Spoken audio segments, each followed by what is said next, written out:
अगर हम इंडिया पाकिस्तान की बात करें, so how should a normal Indian think of an innocent Pakistani sitting at his home? घंटा दे दो innocent पाकिस्तान से ट्रेन किए गए आतंकवादी 200 किलोमीटर भारत के अंदर आए, धर्म, नाम, आईडी कार्ड चेक करने के बाद, पैंट खोलकर चेक करने के बाद, कलमा पढ़ाने के बाद आपको धर्म के आधार पर मारा। It was the most barbaric of terrorist attacks. ये तब तक लिबरल है जब तक हम बर्बाद ना हो। How do you treat the refugees who have been living in India for a long time? It is a duty of me in government to take care of you. आज बांग्लादेश में जो हुआ उसको 1 साल से अधिक हो गया. What is our plan B? Where Hindus are being killed. We have investments in Syria. India has 4,500 Indians as of today working in Syria. What is plan B in Syria? Where a fucking terrorist has taken over. As a voter, मैं 100 गलतियां देख सकती हूँ हमारे देश में, but just election का जब टाइम आएगा तब मेरे अंदर कॉन्फिडेंस है कि my vote will make a difference. क्यों कोई इतना ग्राउंड स्ट्रॉन्ग कर ये बातें नहीं करता, especially a board that's responsible for it? It is not the government's duty to give you a scooty. It is not the fucking government's duty to give you gold coins. Where is merit in our society? Tell me where is merit? अगर कोई political party, in this case BJP, Bihar चुनाव के पहले BJP और नीतीश जी 10-10 हजार महिलाओं के account में डाल रहे, how is this not a bribe? And ये तो पैसे अकाउंट में ट्रांसफर हो रहे हैं, तो ऑफिशियली हो रहा है, और इलेक्शन कमीशन तमाशा देख रहा है। I am never able to navigate when they say who do you support, what do you support if you are a left. So what is right and what is left? जितना BJP बांट रही है ना उतना कोई नहीं बांटता है। BJP is also economically left. First let's be clear on that. And BJP is a party that has got heavy bureaucracy into the government, और ब्यूरोक्रेट्स देश चला रहे, और जिस देश में ब्यूरोक्रेट्स देश चलाएंगे वो देश बर्बाद होगा।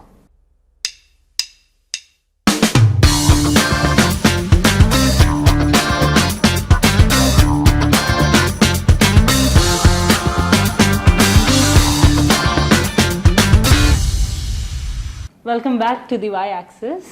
Today we have with us Tehseen Poonawalla and क्या कहते हैं ना कि क्या था वो साम दाम दंड भेद, the Chanakya नीति which has seeped in Indian politics and it works today also. But in politics we vote for a face. We do not vote for ideology, campaigns, but ultimately कितना भी घुमा लो, we vote for a face. Is that true? So first of all, thank you Pritha and Princey कि मुझे आपने Y-axis में मुझे आपने मौका दिया। और देखिए दर्शकों को बता दो, हम ये शूट कर रहे हैं जयपुर में, जबकि हम चारों, यहाँ पे जो कैमरा मैन भी पीछे समीर, हम चारों रहते हैं मुंबई पुणे में, बट हम कर रहे हैं शूट जयपुर में। देखो बट ठीक है, thank you so much. Yes, I think face does matter, खास करके politics not just in India, दुनिया भर में इस तरह से चेंज आ गया है पॉलिटिक्स के अंदर that it is a face. अगर आप for example United States of America को देखिए, so Donald Trump was a face. They had to get a face like Kamala Harris when Joe Biden was not fit to be president. If you look at Zoran Mamdani, by the way, I don't like Zoran Mamdani on his economic policies, just the economic policies to explain to you. But Zoran Mamdani was a face. Whether you like it or no, Zoran Mamdani became the face of New York campaign. I don't like it. But, no, because of his economic policies. Just to make it clear. I don't like socialists. But the fact is he became a face and he fought a great campaign.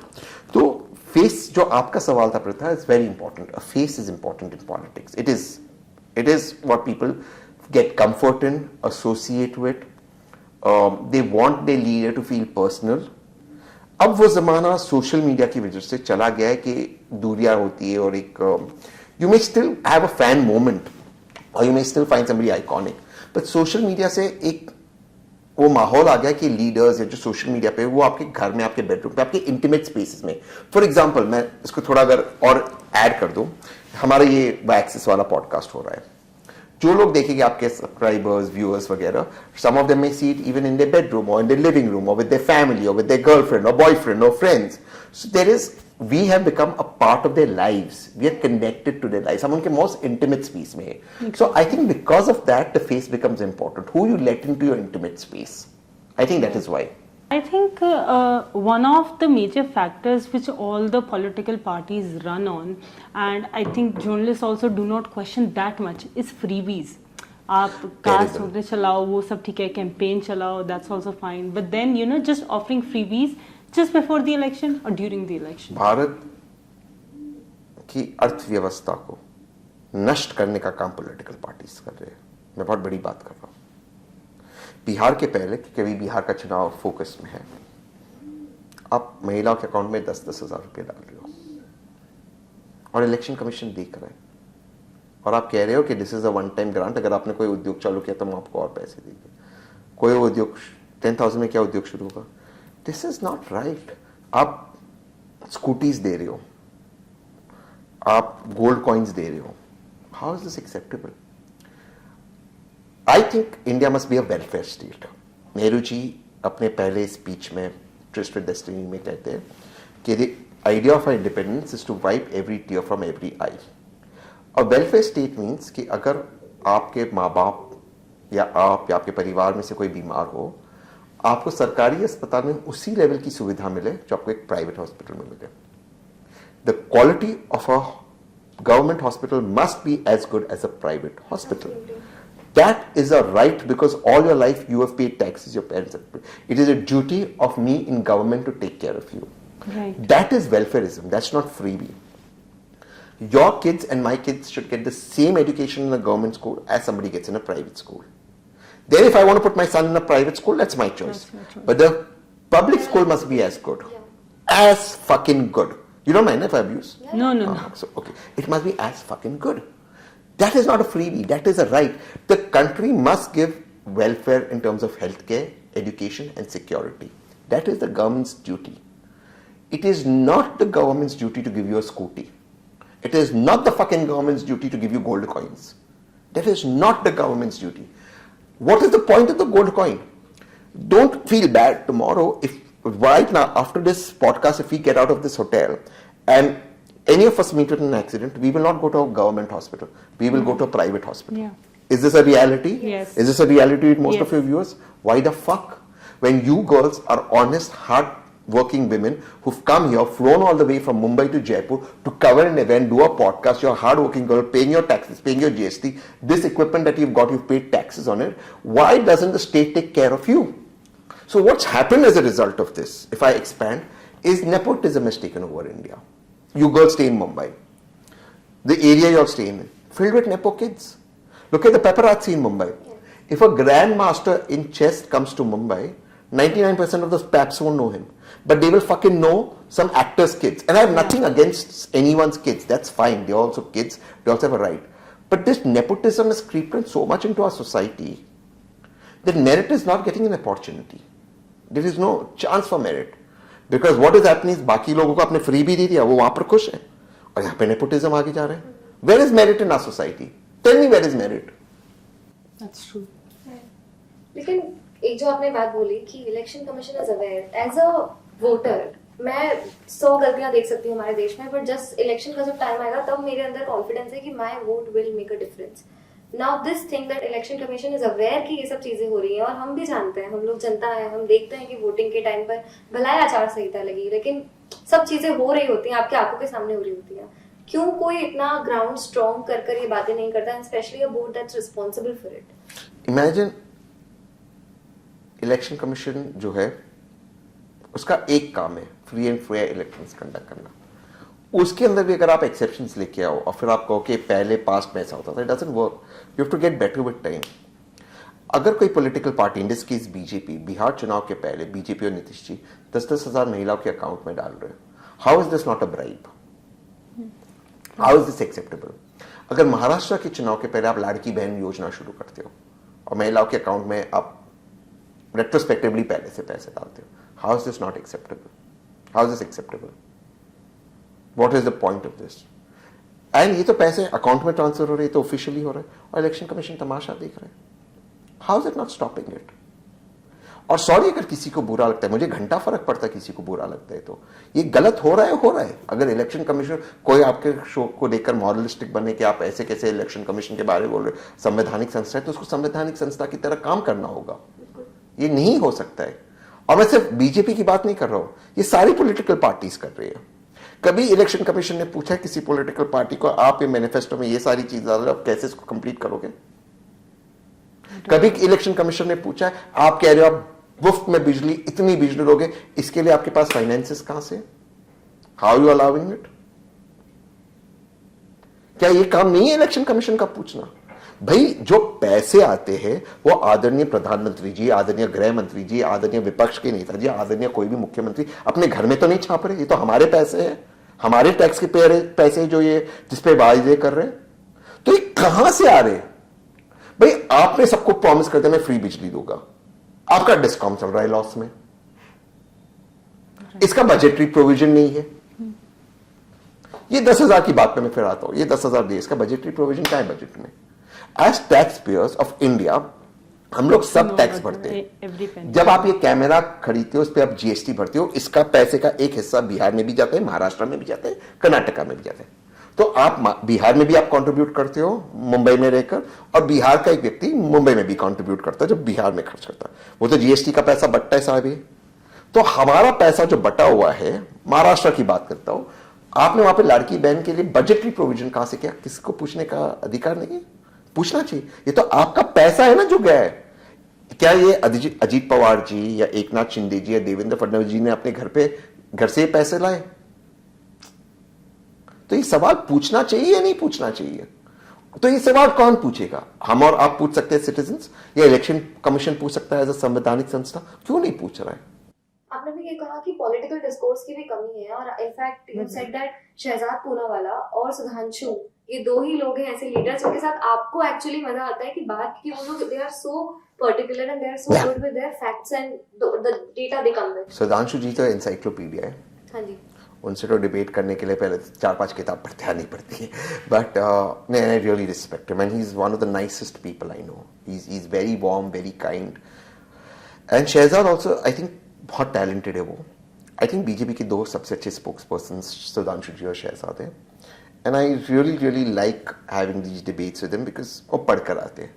बाकी जो है वो लोग भी बहुत मेहनत करते हैं, बट इनके साथ बहुत मजा आता है बिकॉज ये कहाँ से फैक्ट्स ले आते हैं। खास करते हुए शहजाद कहाँ से फैक्ट्स ले आता है, वो समझ में नहीं आता। ये का वो क्रिकेट में होता ना, वो गुगली डाल देता राउंड में, समझ में नहीं आता, बाउंसर डाल देता, ये कहाँ से लाया तुमने उठाकर? नहीं, बट एक्चुअली जो पॉलिटिशियंस डिबेट करते हैं कि उसका लेवल नीचे गिरता जा रहा है। देखिए ना अभी क्या हो चुका है डिबेट्स का। अब टीवी पर भी देखिए shouting, slinging, I don't like it any more. देखो हम we can agree to disagree, correct? Right. And then we can have educated, decent, civilized conversations on your point of view. We don't have to agree on everything, but I think on 70-80% of the things we can agree, and the 30% things that we disagree on, we can have a civilized conversation. Why the fuck do we have to be insulting to each other? Why the fuck do we have to put people down? It's not right. It's not who we are, and we are not like that as people. As Indians, we are nice, decent human beings, and most people are nice, decent human beings. तो हम काहे ये सब कर रहे हैं TV पे, और टीवी चैनल भी इसको एनकरेज कर रहे हैं व्यूज के लिए। आई जस्ट थिंक, एंड और वो अब रिफ्लेक्ट हो रहा पार्लियामेंट में। अब ये विंटर सेशन अभी अनाउंस हुआ, सिर्फ 15 दिन का। How is this acceptable? We should get the government on the mat in the parliament. तो these are questions that we need to talk about, and we must have a culture of debate. But आप parliament भी देख लीजिए, जो सबसे बड़ी एक platform है देश के मुद्दों को रखने के लिए, कौन सी डिबेट हो रही है? कहां डिबेट्स हो रही है? कौन उस पे इंपॉर्टेंट गंभीर मुद्दों पर बात करे? मैं आपसे पूछता हूं, and you are well read girls who are aware of the current situation, can you all as aware citizens tell me what is India's plan B in Bangladesh? आज बांग्लादेश में जो हुआ उसको 1 साल से अधिक हो गया। What is our plan B? Is it not incumbent that the Prime Minister of India spell out to the Parliament and through Parliament to people like us what is our fucking plan B in Bangladesh, where Hindus are being killed? We have investments in Syria. India has 4,500 Indians as of today working in Syria. What is plan B in Syria? Where a fucking terrorist has taken over, and he's gone and met President Trump. He's quite close to the Turkish leadership. Russia is out of Syria right now. What is our plan B? Can I know our plan B? We have investments there. It is very easy to shout people down, scream, because ये चीज भी विपक्ष में कितने लोगों को पता होगा कि हमारी सीरिया में इन्वेस्टमेंट्स है। हम सवाल उठाते ही नहीं है, क्योंकि किसी को, वही बात है जो आपका पहला सवाल था, मेहनत किसी को करनी नहीं है। I think the major divide which happens between people is, मतलब हम दोस्तों में भी डिस्कस करते हैं कि तू एक्सट्रीम राइट है, you are left. But I'm never able to navigate when they say, who do you support? What do you support if you are a left? So, what is right and what is left in पहले तो India? India में economically कोई right left नहीं, BJP भी left ही economically. जितना BJP बांट रही है ना उतना कोई नहीं बांटता है. BJP is also economically left. First let's be clear on that. And BJP is a party that has got heavy bureaucracy into the government और ब्यूरोक्रेट्स देश चला रहे. और जिस देश में ब्यूरोक्रेट्स देश चलाएंगे वो देश बर्बाद होगा. Because bureaucrats will create a problem for every solution. Country should be run by politicians, not by bureaucrats. And if it sounds bad, I don't give a fuck. That's how it is. So मेरा पहला जब मैं when I run the country, my first order will be 50% cut in bureaucracy. ये मेरा पहला order होगा. ये आप देखिए, I'm coming to right and left. आप एक थाने में जाइए रिपोर्ट लगाने. Not that I'm running down a constable or a sub inspector or something, but they'll treat you like वो माई बाप है. जबकि उनको सैलरी आपके टैक्स के पैसे से मिलती है. आप किसी म्युनिसिपल बॉडी में जाइए कोई कंप्लेन करने के, आपके घर के बाहर पॉट होल्स है, they will treat you like you are a piece of shit. कि ब्यूरोक्रेट्स देश चलाइए, देश नेता चलाएगा. क्योंकि नेता को हर 5 साल के बाद पब्लिक के सामने जाना है. अगर मैं मान लो कॉर्पोरेटर हूं आपके एरिया में, I won't disclose the area that you are staying in Mumbai, और वहां पे फुटपाथ पर फुटपाथ खराब है, इंक्रोचमेंट है, पॉट होल्स है, आप 5 साल के बाद मुझे इलेक्ट नहीं करोगे. So I have to be accountable. That is the basis of democracy. Politicians have outsourced governance to bureaucracy and are doing entertainment. That's become the problem. That has become the structural problem. So my first job when I am in government is first day I'll cut off 50% bureaucracy. First day. 50% bureaucrats बाहर. System ठीक चलेगा. One of the major problems with bureaucrats, because Congress में भी रहे हैं leaders जो bureaucrats रहे हैं. But अब देखिए bureaucracy का कि जो एटीट्यूड हो गया, they become like they are the fathers of the country. They treat people badly.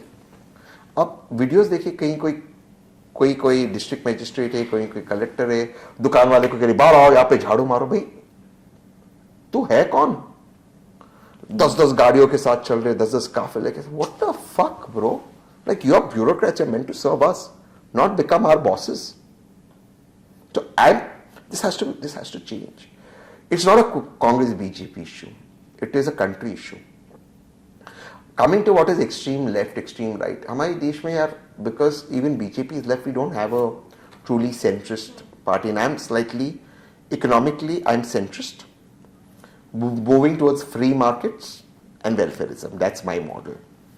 I think markets should be free. Rakesh Jhunjhunwala ji used to always tell me when I would meet him in Mumbai, that the markets are like a woman. You can never fool a woman. A woman will know everything.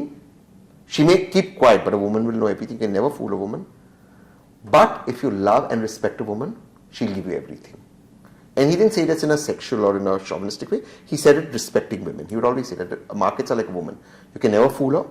She will give you everything if you respect and you love. And markets should always be free. You can never hold a woman back. Women should be left free so that they can paint the world the way they want. And women make the world beautiful.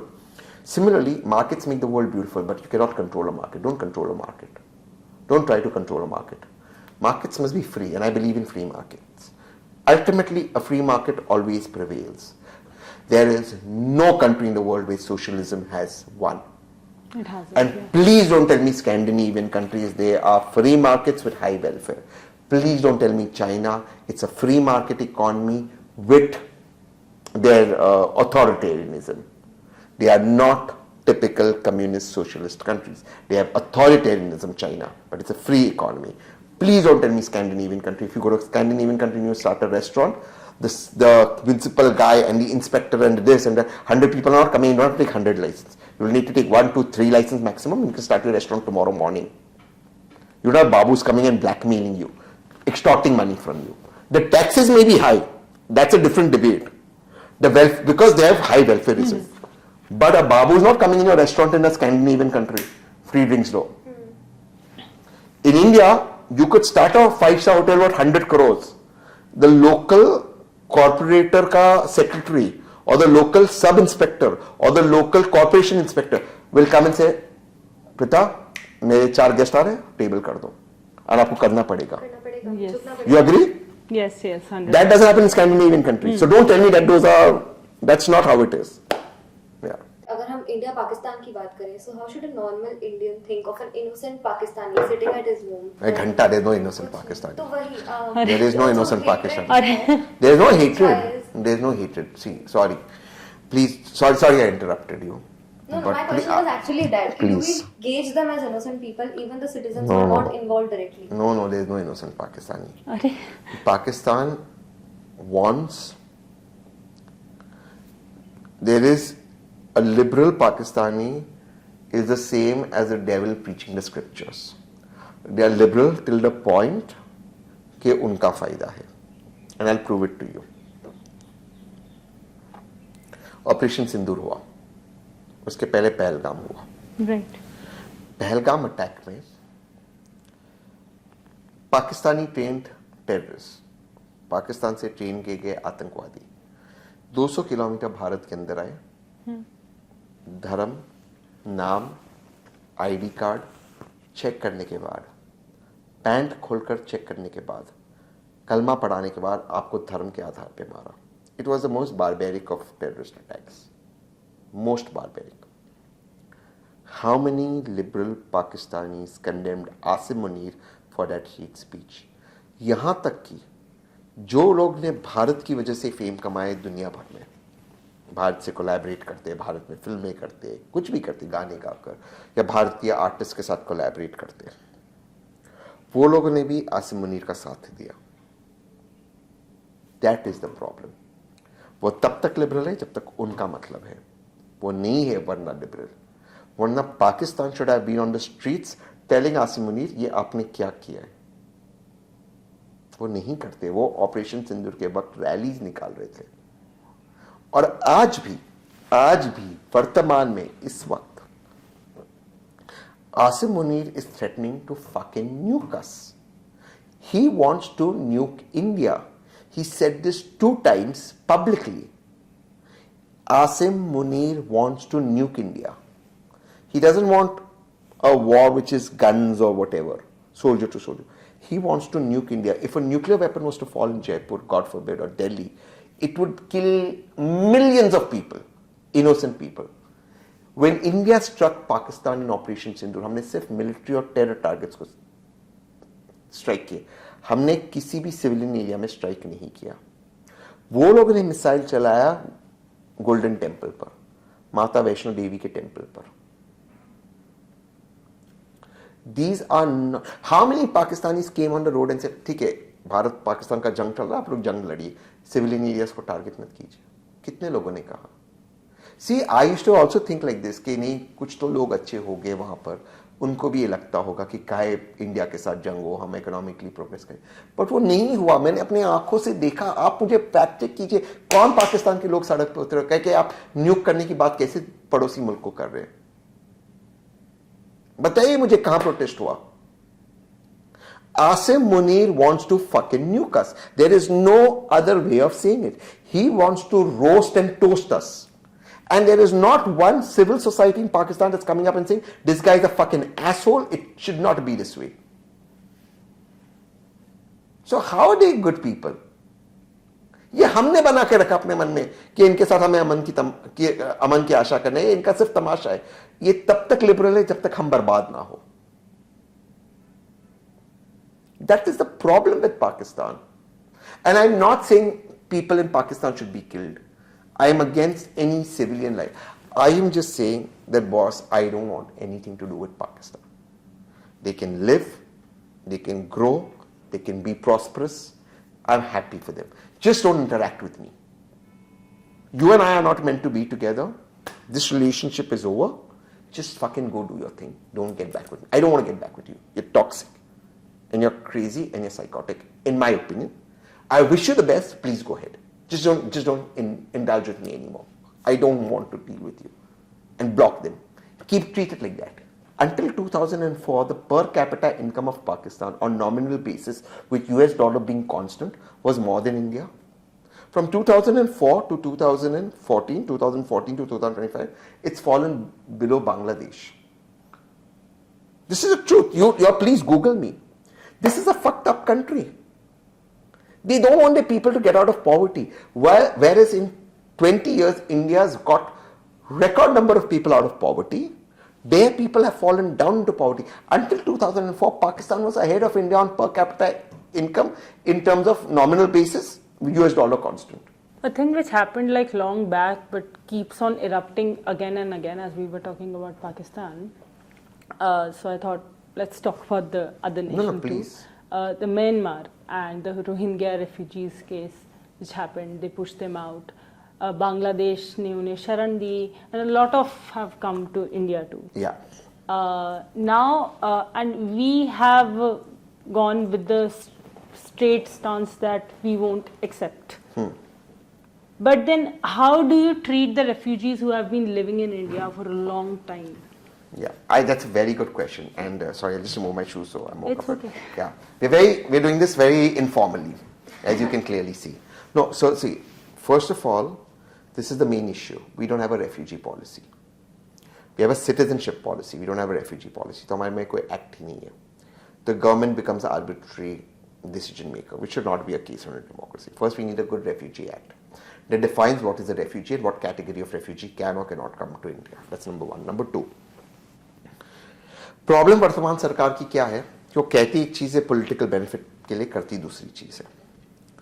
अगर Rohingya Bharat को खतरा है और ये वर्तमान सरकार मानती है और डिक्लेयर करती है उनको जो उन्होंने किया है, तो फिर वो भारत में क्यों, आप उनको बाहर क्यों नहीं निकालते? When we are not signatories to the United Nations Convention for Refugees, we are not signatories to that. तो हम उनको रखते भी है, आई कार्ड्स भी देते, उनके लिए हम एरियाज भी डेजिग्नेट करते, उनको सुविधाएं भी देते, जो करना चाहिए अगर कोई इंसान हमारे मुल्क में हो तो. Problem is that the BJP government in particular has one policy to tell people and one policy that it does. इसमें confusion होता है. First things first is we need a refugee policy that decides what is a refugee, who are refugees, who will be allowed in India, and for what period of time they will be allowed, and what percentage of our tax money will go in supporting them. Because if it's going to cost them, they're going to have a camp, it's going to cost them toilets, schools, education, etc. Meals, medicines, hospitals, treatments. इंसान है तो ये सारी चीज़ें होगी, तो उसमें हमारा टैक्स पैसा खर्च होगा. So that should be transparently kept. After which, once a refugee policy is made, which is just, humane, practical, because देखिए ये चीज़ भी है ना यार, भारत में नौकरियां नहीं, आप बाहर के लोगों को नौकरियां कहाँ से दोगे? और नौकरी देके तो किस हद तक नौकरी दे सकते? क्या परमानेंट नौकरी ले सकते हैं? How do define temporary jobs? क्योंकि मान लो रोहिंग्या का एग्जाम्पल देता हूँ, उदाहरण देता हूँ, वो आते भारत में रहते कैंप्स में, बच्चे पैदा हो गए, फिर वो बच्चों को हमने सिटीजनशिप तो नहीं दिया, बट पढ़ाई की उन्होंने, उनमें से एक कोई बन गया cameraman. Can they work in India? Not work in India. If they work, what is a permanent job, what is not a permanent job? We obviously can't hide them in the police or the army or the defense forces or the, so we have to be very clear on a policy. इस वक्त हमारे पास arbitrary policy है. तो मैं सिर्फ Rohingya पर नहीं रुकूंगा, एक विशाल मुल्क को भारत की तरह पहले ये एक पॉलिसी होना जरूरी है. This is one of the things that I would like to, when I'm in government, address, if the current government doesn't and when they go out, that this is something that we will have to work upon very, very seriously and build upon. हमारा एक lecture था, this just brings me back to that. हम जब journalism पढ़ रहे थे Xavier में, तो Nakul Mehta who is a renowned actor, वो आए थे और उन्होंने बस ऐसे ही बैच से पूछा कि अगर आप लोगों के बहुत ही ऑपोजिंग व्यू पॉइंट्स हैं तो क्या आप लोग दोस्त रह सकते हैं? और आधे से ज्यादा लोगों ने हाथ खड़ा किया कि हम नहीं रह पाएंगे. So do you see that intolerance level in this generation? क्या यंगर जनरेशन अब वो नहीं, या फिर वो डिस्कोर्स करने के लिए भी रेडी नहीं है, वो डाउनराइट मना ही कर देते हैं कि नहीं, अगर आप इसे सपोर्ट करते हैं आप गलत ही हो? I think it's terrible, right? If your political views makes you break a relationship, then maybe the problem is with your political view. यार देखिए, अलग पॉइंट ऑफ व्यू हो सकता है, but that doesn't make you good और bad. Ultimate क्या है? Ultimate है कि देश आके जाए. मैं फिर से कहता हूँ, और देश किससे बनता है? देश के लोगों से. हर व्यक्ति का अलग एक रास्ता हो सकता है, बट गोल एक ही है. हम क्यों ना कुछ रास्तों से, अलग अलग रास्ते पर भी अगर हम हो, एक कॉमन ग्राउंड ढूंढे. जैसे मैंने कहा कि 80% तो चीज़ें सेम ही है, 70% जो लोग चाहते हैं. So why can't we work on that?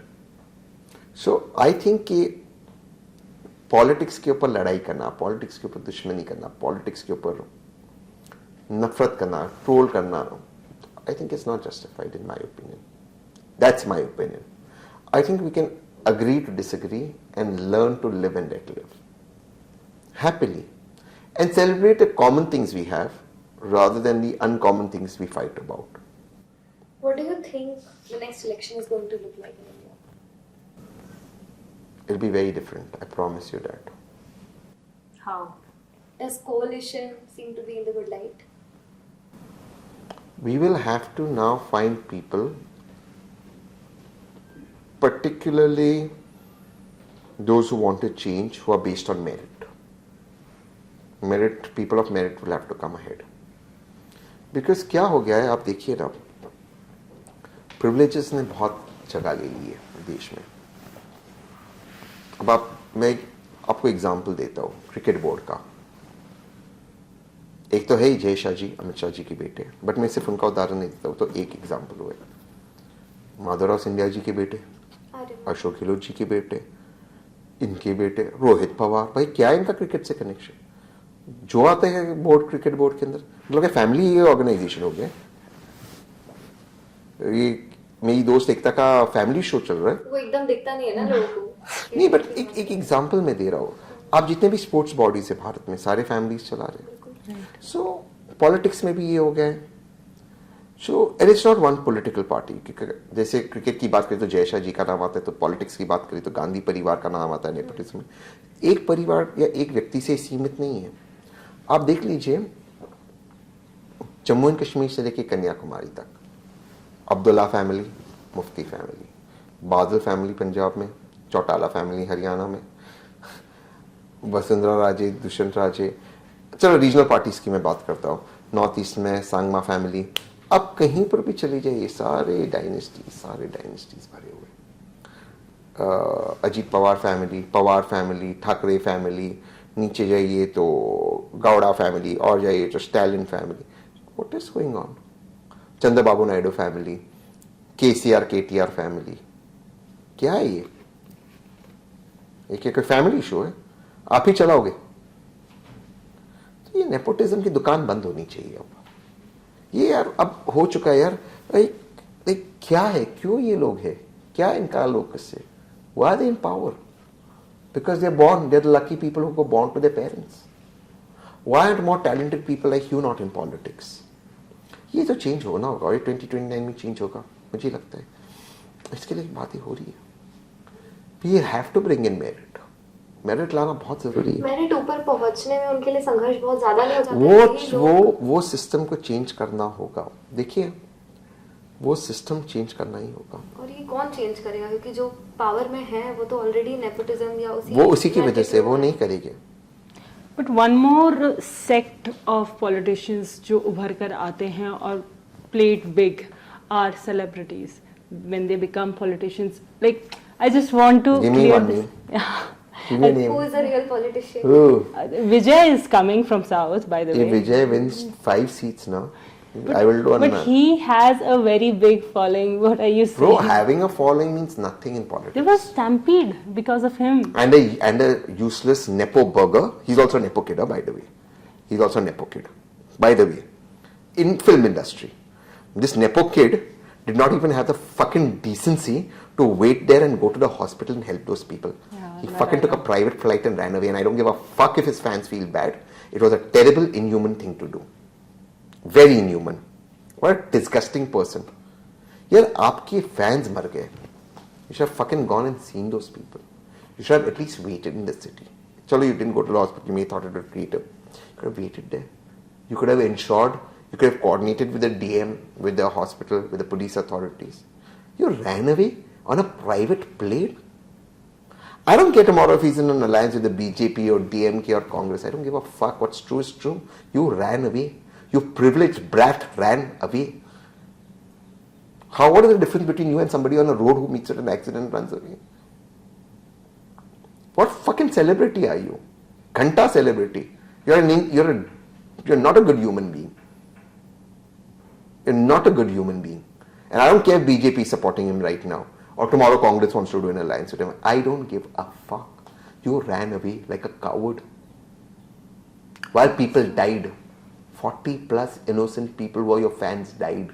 Calls up the police head, whether that city, I don't know, whether it's run by an SP or it's a commissionerate, you could have called up the SP or the commissioner, whatever that city is. You could have called up the DM or the collector, said, look, shift me to a guest house, let people not know where I am. I would like to stay here. I would like to help. I would like to assist.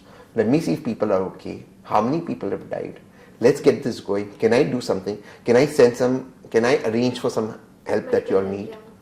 That's a decent fucking thing to do.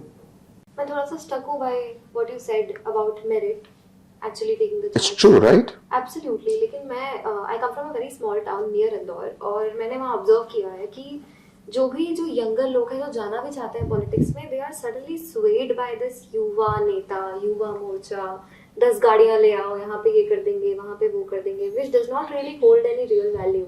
अगर उनको कोई आकर बोल दे और अपनी problem बता दे, they might not even have the wherewithal to solve it. How does the change begin if I, for that matter, want to get into politics and I do not have any support? Where do I start? The start is that start speaking your mind freely and start working for one person, two person.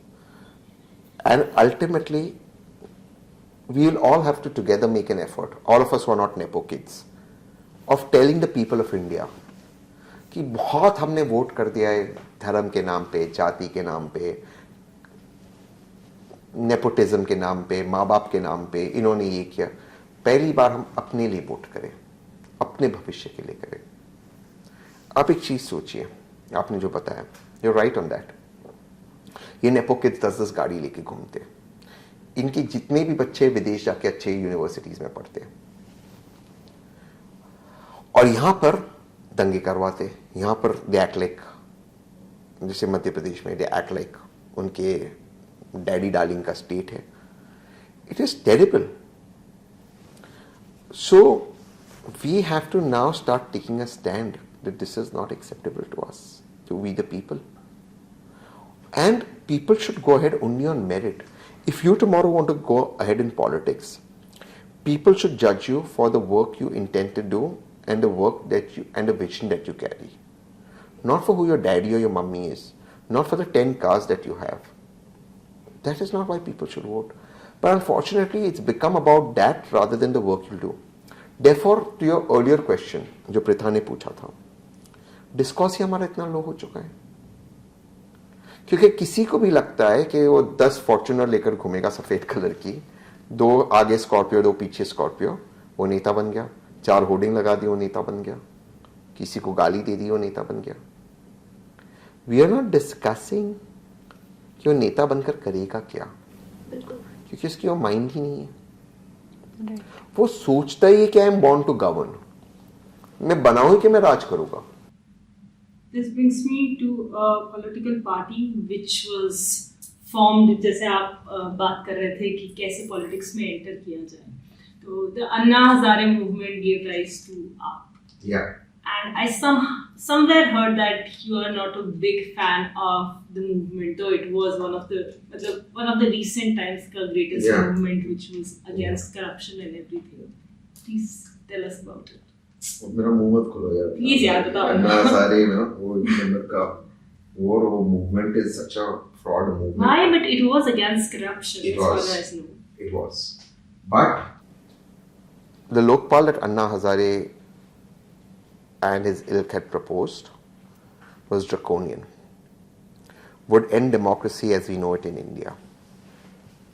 He wanted a Lokpal in which unelected people would run the country, where the Prime Minister of India, forget which party, BJP, Congress, forget that, would be answerable to a fucking Lokpal who's unelected, where the Lokpal will summon Supreme Court judges.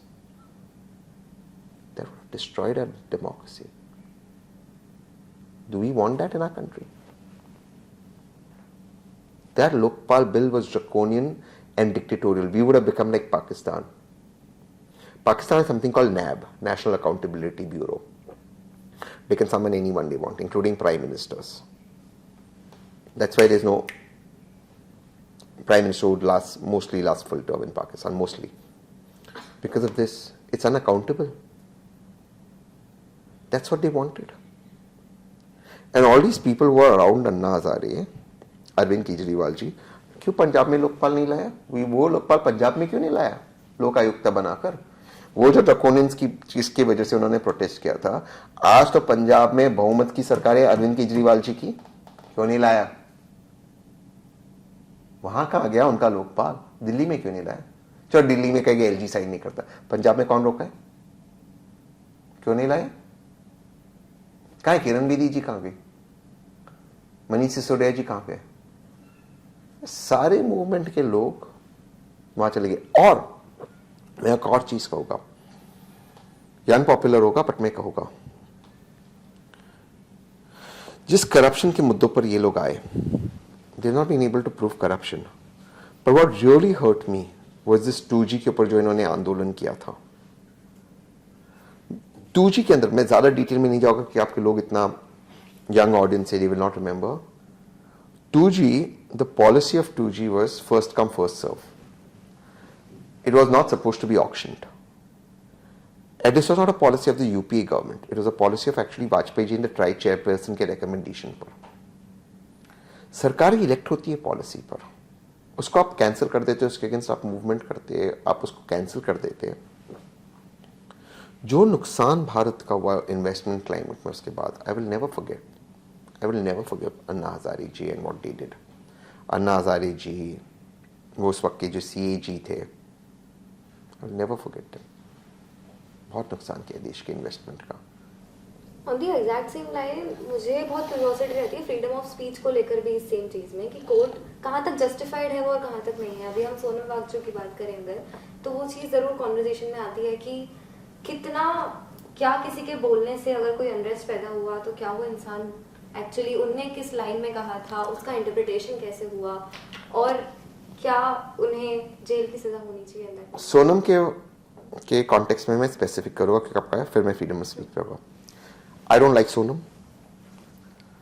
I think that he is, some of it is, some of the agitations, some of them are nuisance value. However, he does not deserve to have the National Security Act put upon him and be treated like a terrorist. Schedule 6 का वादा BJP की सरकार ने की थी लद्दाख में। Right. एक नहीं 2 बार, लद्दाख डेवलपमेंट अथॉरिटी के चुनाव में और उसके पहले लोकसभा चुनाव में। अब आप मुझे या आपके व्यूअर्स गूगल करते बता दीजिए कोई भी स्टेट या यूनियन टेरिटरी जो चाइना के साथ बॉर्डर करता है वहां पे स्केड्यूल 6 है, कहीं पर नहीं है। तो आपने क्यों किया वादा? आप डाल ही नहीं सकते। Any place that is bordering China you can't put schedule 6, आप डाल ही नहीं सकते। इसलिए नहीं डाल सकते तो आपको कल लैंड एक्वायर करना होगा। Schedule 6 does not even allow the government to acquire land for military purposes. तो किसी भी एरिया जो चाइना के साथ बॉर्डरिंग है वहां पर स्केड्यूल 6 नहीं है। बीजेपी ने जाकर हम स्केड्यूल 6 लाएंगे, आपने 2 बार किया।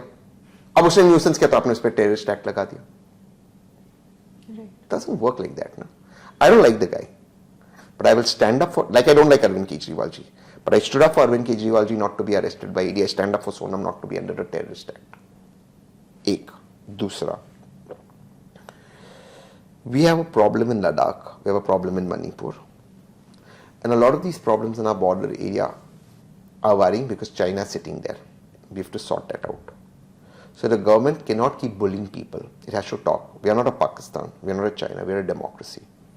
हमारे लोगों से बातचीत करनी होगी। अब आते हैं मेन फ्रीडम ऑफ स्पीच के इशू पे। मेरा नुआंस पॉइंट ऑफ व्यू है, freedom of speech should be absolute. I mean, I'm on your podcast and I've been using abusive language. But freedom of speech cannot ends where somebody else's freedom is hurt. For example, I cannot scream fire in a packed auditorium and cause a stampede where there is no fire. So you must use freedom of speech with responsibility. But what's happening in India is freedom of speech is being censored by everybody.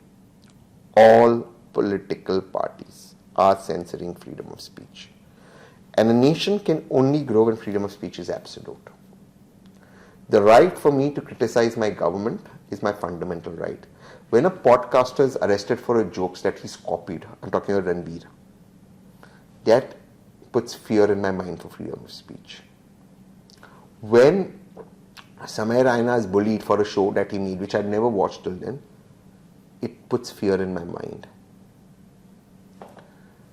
freedom of speech must be protected, not used by governments as a tool to harass people. When a comedian who I don't like cracks jokes in Mumbai, and I don't like the comedian, stand up, I didn't like the act, but when the auditorium has gone and broken, that is not correct.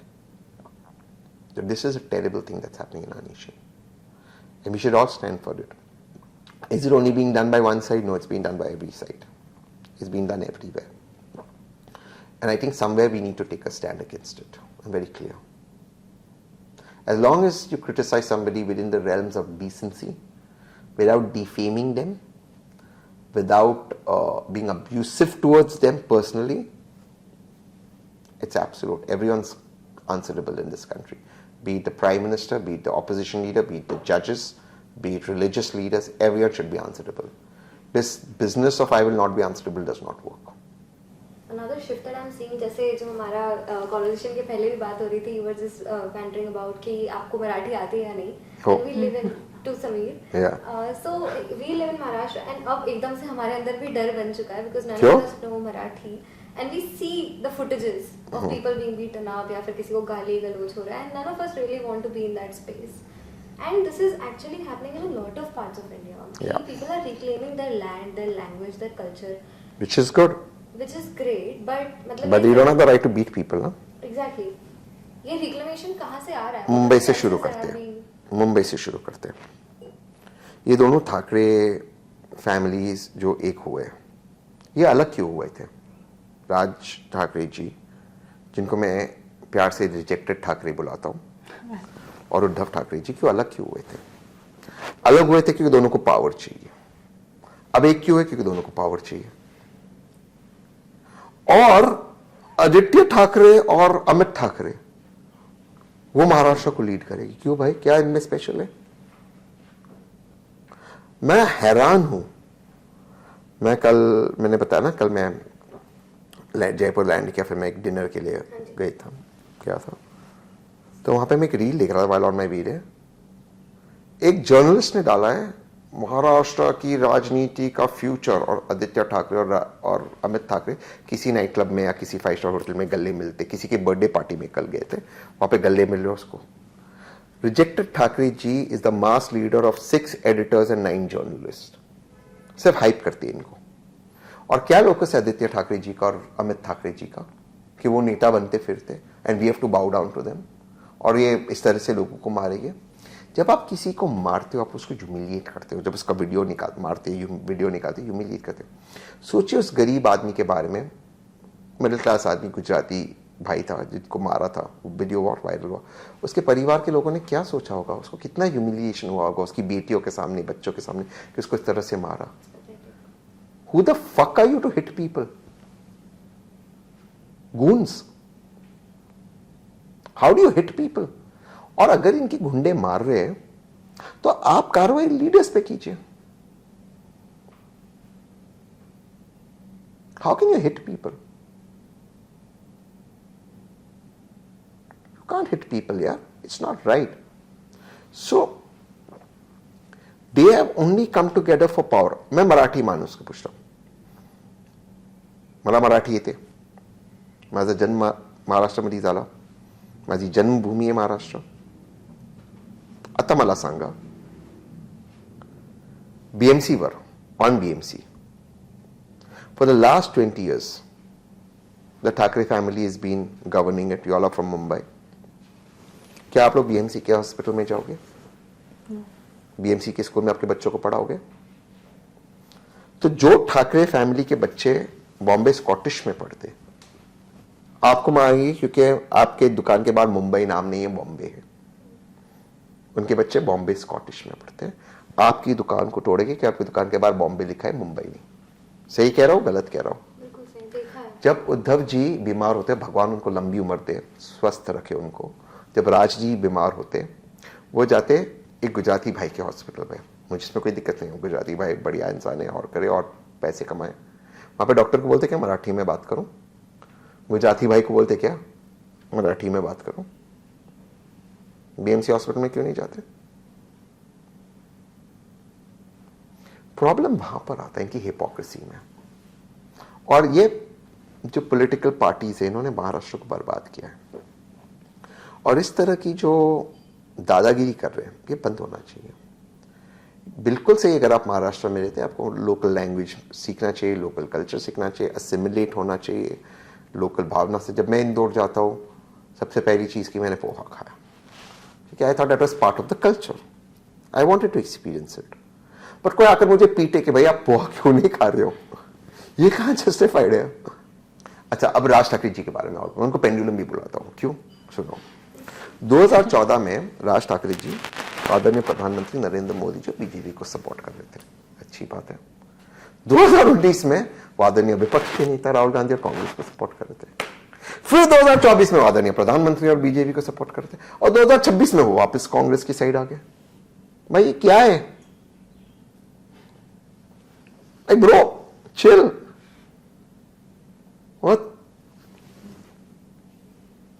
अब vote चोरी गंभीर मुद्दा है, उस पर intellectual बातें होनी चाहिए। बट आप लोगों को पॉलिटिकल नॉलेज है क्या? आप में से कोई मानता है कि अगर वोट चोरी हो या ना हो वो अलग मुद्दा है, वोट चोरी की वजह से राज ठाकरे मुख्यमंत्री नहीं है महाराष्ट्र के? Was there any chance of Raj Thackeray winning? He is leading that mudda. And journalists are hyping him up. This is why mainstream media has lost credibility. That's why I want to talk to podcast. That's why, because यार आप कर क्या रहे हो bro? ये हो क्या रहा है? आई थिंक हमने शुरुआत भी वही की थी कि caste is a very important part of politics, ऐसे ही language is also important part of politics. It is, and you must learn the local language. You must not. But you can't hit people, you can't humiliate people, you can't put people down. अगर आप इतने ही बड़े boss हो कि आप सबको Pitkar Marathi सिखाओगे, same चीज है धर्म के ऊपर। मैं हमेशा ये कहता हूं, ये भाजपा वाले हमेशा कहते कि धर्म खतरे में। इनके बच्चे क्यों तलवार और त्रिशूल लेकर जमीन पे नहीं उतरते? इनके बच्चे क्यों हार्वर्ड जाते, ऑक्सफोर्ड जाते? ठीक ओवैसी साहब, अगर कौम खतरे में, इनके बच्चे क्यों तलवार लेकर नहीं उतरते? इनके बच्चे भी जाते विदेश पढ़ने को। आप लोग जाओगे विदेश में, आदित्य ठाकरे और अमित ठाकरे 5 स्टार होटल में पार्टी करेगा, कोई गलत नहीं, मैं भी करता हूं वहीं पर, गलत नहीं है। बस गरीब को बोलोगे पीटो, गरीब को पीटेगे। मैं 5 स्टार होटल के खिलाफ नहीं हूं, इसको मिस रिप्रेजेंट मत करो, मैं भी वहीं पर पार्टी करता हूं, मैं उसके खिलाफ नहीं हूं। आप लोग अरमानी के 40,000 के जीन्स पहनते 5 स्टार होटल में पार्टी करोगे और गरीब को पीटोगे कि समीर को मराठी बोलना नहीं आता। क्यों ब्रो? ये किसने से? That's my problem too. जिनके साथ आप उस 5 स्टार होटल में पार्टी कर रहे थे ना, उनके बच्चों को भी नहीं आता, वहां पर नहीं पीटोगे, वहां पे आप गले मिलोगे। There will be alcohol, there will be feasting, there will be music, there will be DJs, and nothing wrong in any of that. There you will party and you will beat the poor. That's my problem with your hypocrisy. And I will call your hypocrisy even though I stay in Mumbai and I don't get scared. Period. And we should not. None of us should. Yeah. 5 star hotel. Go and see the reel and put that reel up on this podcast. They are hanging out and hanging, which is all cool. But then don't beat up poor people. You will go to 5 star hotels. You live your life. You will live your life in 5 star hotels. And that's great. May God give you more. May you always have more. May you have abundance. But why the fuck are you hitting poor people? That's not accepted. I think they make it an identity crisis, or voters today are giving votes on that only कि हम खतरे में. Yeah. There's a lot of fear. Yeah. We are What giving is votes the according what to is that. the fear in Mumbai? Tell me. And the communities that have been on the underprivileged side, जैसे हम reservations की बात करते हैं, या जो law forces हैं जो कभी-कभार ज़मीन को ज़्यादा protect करते हैं, those have to exist because for the sanctity of the society as well, right? We must have affirmative action. Affirmative action must be balanced, not take away from those who are perceived to be privileged, but affirmative action is a must in a society like India. And it should not be reduced just to simply a caste census or caste exercise. There must be affirmative action beyond that. Right. in terms of how can you empower those people to actually live a life of dignity. Got it? I think it's been such a Wholesome experience, actually. I hope it was worth it. Yeah, it was I hope it 100%. was worth it for you to Yeah. just give your time to us and learn so much actually. So Even much. our viewpoints might have changed a little.